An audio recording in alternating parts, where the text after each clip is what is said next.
So you started? Yeah. Oh boy. Okay, well, if you please state for us your full name Linda Marie Taylor. and Sit down. for the record,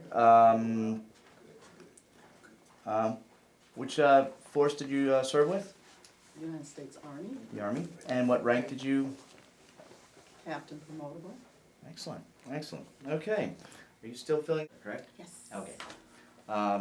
Again, introductory, we're here at the Children's Coalition with Captain Linda Taylor, retired or currently serving? No, we just left. Left. Not retirement. Oh, okay, good. Did a period of time and then decided to leave. All right, great. Okay, we're here in West Palm Beach, and she's kind enough to answer some questions for us here. First of all, our first segment is going to be jogging your memory a little bit. Were you drafted or did you enlist? I was a commissioned officer, Excellent. so it was going through college, and then you receive the commission to serve as an officer. Excellent, fantastic. Where were you living at the time? I was going to school in Tuskegee, Alabama, Tuskegee University.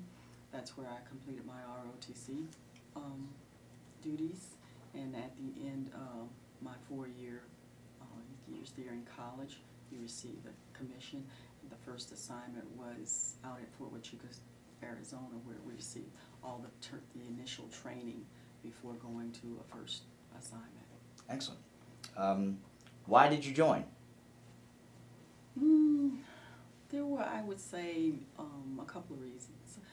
I didn't know very much about the military before going to college, and at college we had Army ROTC, Air Force ROTC. The individuals were very friendly, wanted to learn more about the services, so I decided to connect with Army ROTC. Enjoyed the Army officers, the personnel who were the instructors, talking about, the travel, the camaraderie of the personnel, and giving something back to the country. So after, being there for 4 years in our Army ROTC, I just thought it would be a great thing to do, serving your country and having the opportunity to travel and meet some nice people, great people. That almost answers the next question. Why did you pick the Army? That was kind of funny. It was, it just, the people. The Army officers versus the Air Force officers, they were much more friendlier, they were much more interesting, so I gravitated toward the Army as opposed to the Air Force. Great. Do you recall your first days in service? Let's see, actual service or ROTC, I would say. How about both? ROTC, I remember it very clearly because growing up, I wasn't, I guess, what you would consider a tomboy. So it was very different than what I had envisioned. Going to class every day was fine, but when they started, taking us out to the woods and camping out, that was quite a shocker for me. So especially when we went to our first, what they considered ROTC camp as a junior. I don't know, for whatever reason, I thought, okay, we'll go out and do some training during the day, and then we'll come back in the evenings. Had no idea we'd be going out into the woods, to the fields, and staying, for days or weeks at a time. So it was quite a shocker for me. Interesting. Can you tell me about your boot camp and training? That was actually that was it? For the not ROTC, but once I entered the actual Army, my boot camp was out at Fort Huachuca, Arizona, where I was an intel officer, so I learned a lot about opposing forces, and we went out to the woods and did a lot of training. So it was, it was a very stressful but challenging experience, but met a lot of great people and was able to, persevere through it. Excellent. Do you remember any of your instructors? Let's see. I can't. I don't remember any of the names. But They're any personalities, anything that struck you as being unique about that person, or that drew you to that person, or very dedicated to their service, committed, commitment, serious, disciplined, Good. those type things. Now this is a simple question. How did you get through it? Was it difficult? Was it easy? I mean, It was difficult. It was very difficult. Learning about, Russian armies and their tactics, and as an intel officer, there was just certain mathematical type things we had to learn. It was very difficult, but you learned, or you became close to a group of people that stuck together, and we managed to help each other out. We got each other through. We Excellent. helped each other get through. great. That was a great answer. Thank you. Now we're going to go on to segment 3 here. Your experiences. We'll check. Which wars did you serve in? I served during peacetime. Right before I left, we were involved over in, let's see, was when we went into Saudi Arabia, Iraqis crossed the border. First time for the Iraq? Mm-hmm. Okay. Yes, that war. Persian Gulf. Persian yes, Gulf War. Okay. That war started, and I was there. Not actually there, but I was out in Fort Meade, Maryland. Mm-hmm. And at that time, it was a matter of, whether you wanted to go, and my unit was not involved. Okay. So I didn't participate overseas in any type of war. Okay. Now, in the military, where exactly did you go while in the military? I started out in Fort Huachuca, Arizona. That's where I received all of my initial training. Left there and went to Fort Ord, California. I initially started with a unit by the name of the Combat Development Experimentation Command. Wow. They tested a lot of the weapons, a lot of the vehicles that the Army uses. I was a part of testing the Humvee. We were about to cross over from use of the Jeep, so there were 3 contractors who were trying to get the contract to mass produce the Humvee. So I was the security officer for that project. So it was interesting to see where it has come, where the Humvee has come today. I worked in that job for about 18 months and then moved over to the 7th Infantry Division, where I worked as an assistant S2, where this position is where you would go out into the field and collect information on the enemy, and you would brief, the higher level individuals in terms of, what type of force he's opposing and what he can expect from the enemy. So I did that for another 18 months before going back to Fort Huachuca for what we call the advanced course, advanced training. Completed the advanced training and then went overseas to Germany, Stuttgart, Germany, where I worked at Corps headquarters, not division, but Corps headquarters, as an intelligence collection officer. We had aerial assets that would go out and collect the information, and we would pull that information in and decipher it and give it to the higher level officials. I completed that assignment for about a year, 18 months before leaving there to go to a battalion as a battalion S2. Again, collecting information for higher level individuals, and also providing security clearances for soldiers that were out on the ground. They had, to handle certain pieces of intelligence equipment, they had to have security clearances. So I would gather all the information from them and send it back to Washington to get them cleared for working with the information they needed to work with. We stayed in Germany for a period of 3 years before coming back to Maryland, to Fort Meade, Maryland, as I worked as a company commander, and I also worked in NSA, where again we would work with the various services in terms of funding the equipment and the materials that they wanted to bring on board to service personnel within the military. What else did I do? I did a lot of training, or completed a lot of training in, let's see, I'm trying to think of the name of it right now. Encryption. No, a lot of training in that area. Excellent. Yes, yes. Good.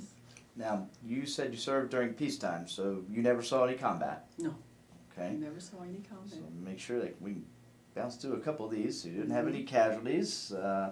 Can you tell us a couple of your most memorable experiences? Most memorable? I guess that would have been those while serving as a company commander. As a company commander, you're responsible for anywhere from 100 to 150 soldiers. So they come with so many problems. Having, being awakened at 2 or 3 o'clock in the morning, saying to come to the hospital because your soldier was just involved in a brawl at the bar, and he's lying, trying to, survive. I had one soldier that was hit in the head with a golf club. So he was on the verge of death, so I had to go to the hospital, then get in touch with his parents, find a place for his parents to stay while he was there in the hospital, and seeing the guy, having to learn how to talk, having to learn how to walk, and having to see him through that period. Then another soldier, 18, 19 years old, coming down with a rare form of cancer. So having to go back and forth to the hospital, because I was at Fort Meade, Maryland, but he had to go down to the Army hospital that's near the DC area. So commuting back and forth and taking his parents back and forth and seeing him, die, and then having to take his body home to Pennsylvania, where he lived, and having the service, being a part of the service. Things like that, having soldiers, 17, 18 years old, coming into the service, being married and not having enough money to feed their family, and having to connect them with various organizations to try and save the family. Things like that. That was my most memorable experience. It was my most challenging experience, but I loved it. At the end of the 18-month period, being in command, I cried, because I really didn't want to leave the soldiers that I had become so close to. So Incredible. that would be it. That's a great story. Wow. Were you awarded any medals or citations? Yes, I was. And how did you get The them? ones that I remembered, I would say, just various jobs. You never stay in one position for more than 12 to 18 months. So if you are in that assignment and you do a remarkable job, you do a great job, then you receive a medal at the end of that assignment. Or if you are on some type of mission, and at the end of that mission, they feel as though you've done an incredible job, you receive some type of medal or award. So the names of the medals, I'm not so good at remembering. An ARCOM, I remember an ARCOM is an Army Accommodation Medal. My husband remembers all those, the names of the medals and, what they're awarded for. But I received several when I was, serving. Fantastic. Okay, the last few were asking about battle planning and sustaining injuries. Since you were serving during peacetime, I'm sure. No, we just went out and played war games. There you go. We played a lot of war games here in stateside, and they became more serious and a lot longer over in Germany. I can remember going to the field in Germany and being out there for a month. Oof. Yeah, and I thought that was a bit much, but that was what you did. at the time. Okay, great. Let's see. Okay, this will be segment 4. This is about asking about your life in the military. So we're going to ask about your life in the service and or in front of fire. You know, we're really under fire serving during peacetime, so some of these may not apply. How did you stay in touch while you were away, or how did you stay in touch with your family? Over in Germany, we would call every once in a while. It was very, very expensive, so not much. We call maybe we tried to stay in touch with our family, our parents. I would say a phone call maybe once every other week or a couple of weeks. You talk for a few minutes, because it's not like it is today where you have Skype, you can, with the computers, and you don't pay anything. It was very costly back then. And writing, letters. Yes, and we'd send, I guess it was DVDs or back then, our parents, and we would, back and forth with that type of communications. Excellent. What was the food like? Very good. We loved German food. We loved their way of life. It was a slower pace, very clean way of living, very friendly people, but we missed home because going to the store over there, grocery stores, you had to take a bag with you and you pretty much purchased what you needed for that day. And it was not like grocery shopping for a week or for a month. And the stores were not open on Sundays at all, and they closed maybe at 3-4 o'clock in the afternoon, and just everything shut down. Wow. So it was like if you didn't have that spaghetti to make spaghetti, you couldn't run to the corner store. You just had to not make something else for the day. So we enjoyed the experience, but we were very, very happy to come home. There's no place like home. Absolutely. So that you kind of answered this. Did you have plenty of supplies, or yes. You're saying you just had it was a timing thing? Planning, yeah. Prior planning. You had to do that because it's not like over here where you can I forgot this and I can run out and get it. If you didn't remember to get it when you were there before everything closed, you were just out of luck. Yes. For the next day. Did you feel pressure or stress?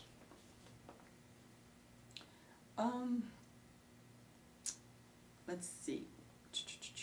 At certain times, I would say. Schooling, very stressed, very pressured, because you saw a lot of your classmates in my field, in MI, a lot of them were got washed out. So schooling was very stressful, very pressured. The actual military itself, various times, when we were out in the field, when we were, doing war games, that was stressful pressure, but not all the time. Well, good. Was there something special you did for good luck? No. Yeah. All right. How did people entertain themselves?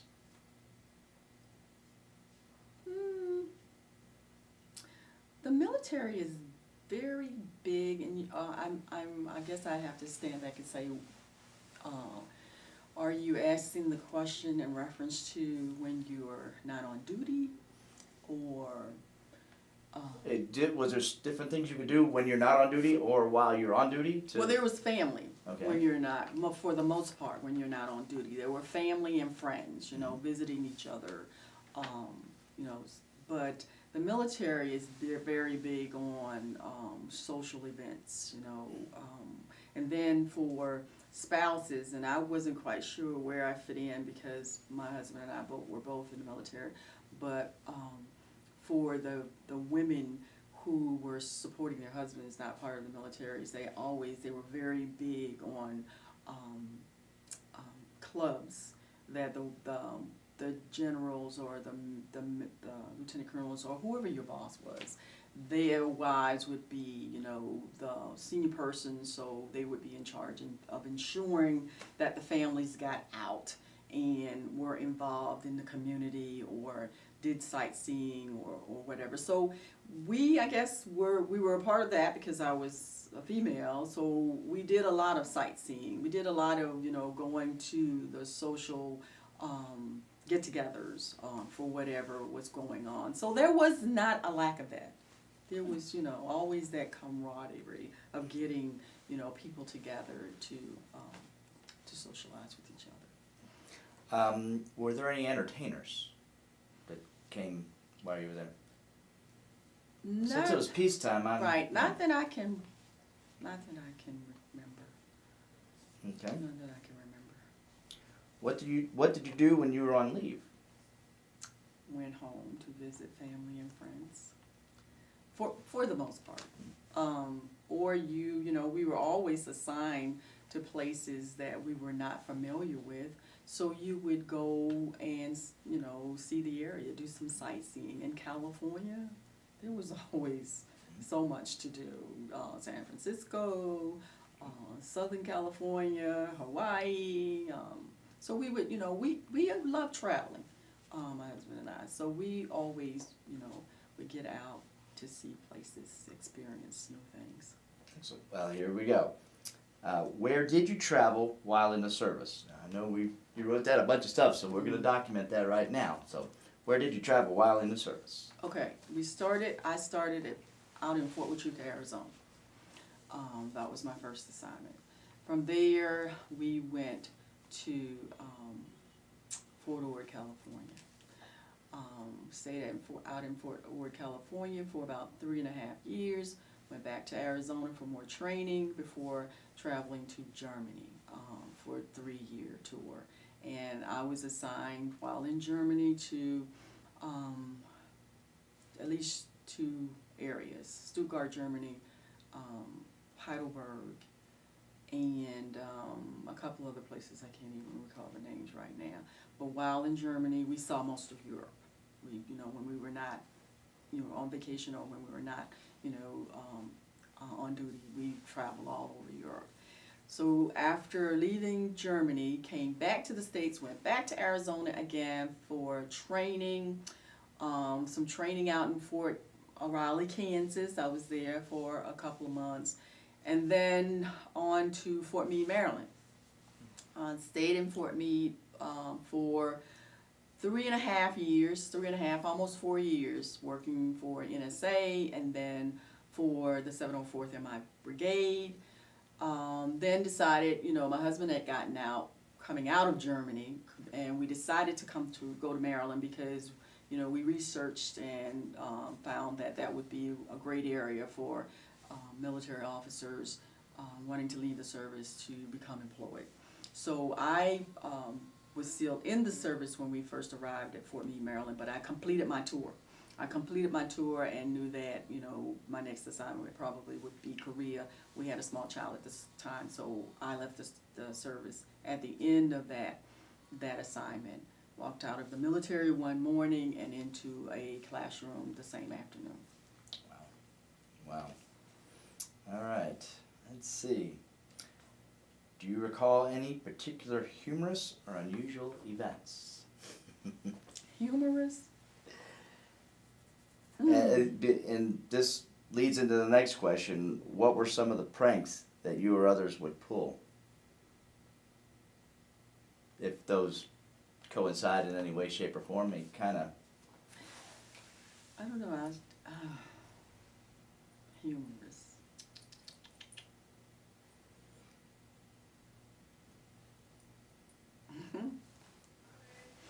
I don't know. I humorous to me right now would probably be, since it was peacetime, we always had our weapons with us at all times. It was like you had to have your weapon. Still interviewing. You called me? No. Oh, your phone rang. I know. It's probably my wife trying to call you. I'm sorry. That's okay. Oh. You had to have your weapon with you at all times, but it was, we would sit back and laugh about the fact that we had no bullets. What would we do? In Germany, for instance, there were the wild the wild pigs, we'd be out there in the middle of the woods, and you operated during the day and night. You'd have a day shift and a night shift, and we'd have to go on patrol during the night. And what are you gonna do? You were walking around with a M16 and a 45, but you have no bullets. So we laughed a lot about that. Mhm. But my husband, you'll probably get a lot from him. I'm the serious one. I'm more of a serious type. All right. Do you have photographs? I do, from the time when I was Serving, in yes. this- Yes, we have. Who are the people usually in the photographs?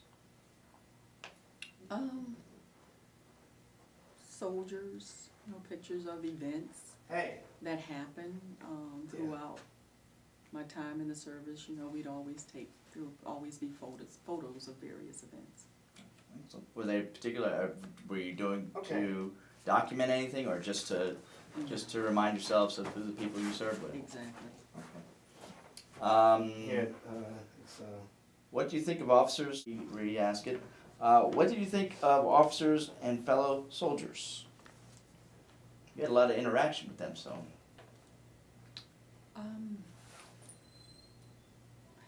Never. I right now I'm just trying to think, but I can't recall any bad experiences. Of course, there were some. Well, there are problems. No matter what field you're in, there are going to be some problems with personnel, but you dealt with it. For me, I guess it would have been mostly with soldiers, because I was, an officer, and in most of my assignments, you had personnel to work for you or work with. I would like to say work with you. So any of the individuals, that you figured out this was not the place for them, you did what you could, or did what you had to do in terms of helping them work someplace else. Excellent. But, yeah. And that's with any experience, where I am now, you're gonna have both the good and the bad. Me and Carlton. Oof, Yeah. just, sorry. Oops, that's on. Oh boy, he's gonna have that. Okay, and did you keep a personal diary? I do not, no. I'm just not a diary kind of person, so no. Good. Okay, now we're on to our next segment. Okay. It's after service, after you've left. So, very okay. Do you recall the day your service ended? I think you mentioned that earlier, but if you could expound, please. I made plans prior to getting out of the service. I knew that was what I needed to do, what I wanted to do, because of family. At the time, when we came out of Germany, my son was maybe 3-4 years old. So there was no question in my mind that I would not leave him to go on a year's assignment without family or any place else. So what would have to happen would be to leave the service. So knowing that, I went back to school, graduate school. Looked at all the different areas in which I could go into, and I thought, how about teaching?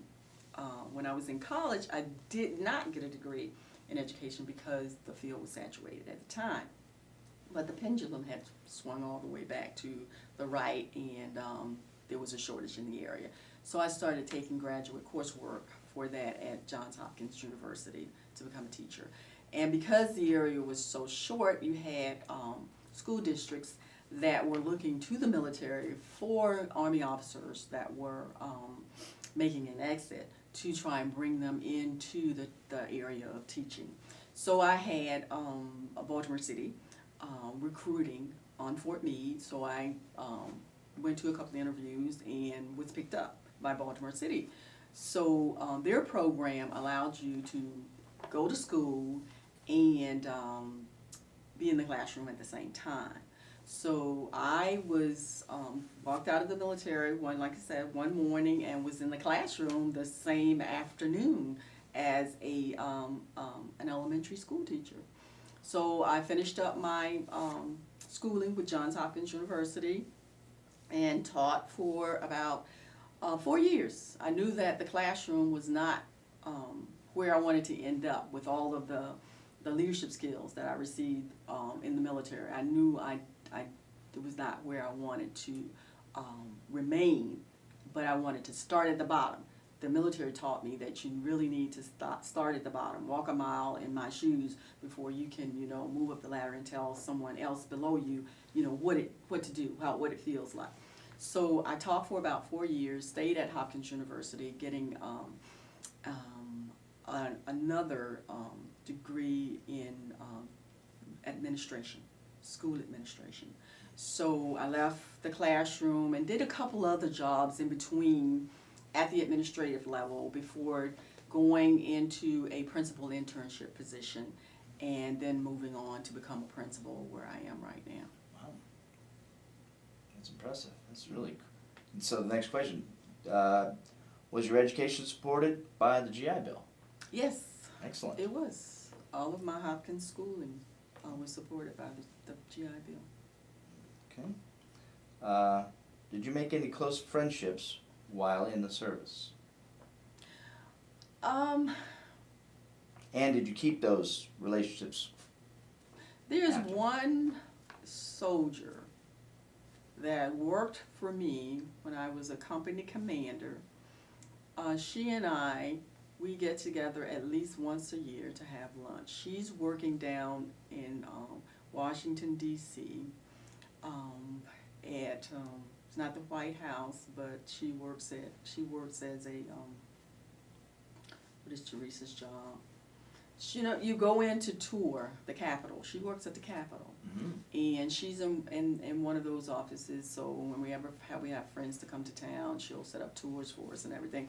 But she worked for me when I was a company commander as my S3. So she and we still remain in touch. But none of the other people, I run into them, we see each other, but not on a regular basis. Oh, for how long? Okay. So it's still ongoing.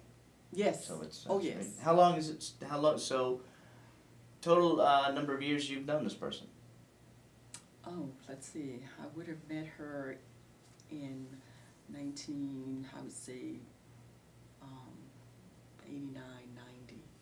So over 20 years. Wow. Over 20 years. That's great. Did you join a veterans organization? No. Okay.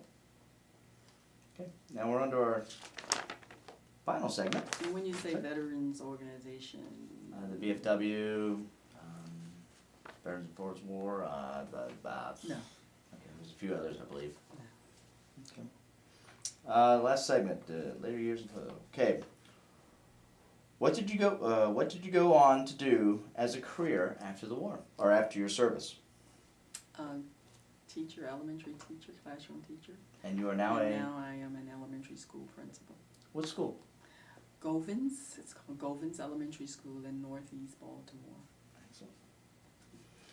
Did your military experience influence your thinking about war and about the military in general?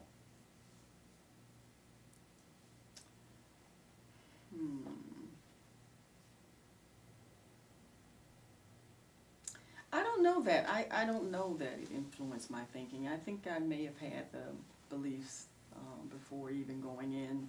There are some wars that are necessary, that it's always critical to have a military. You make a lot of sacrifices.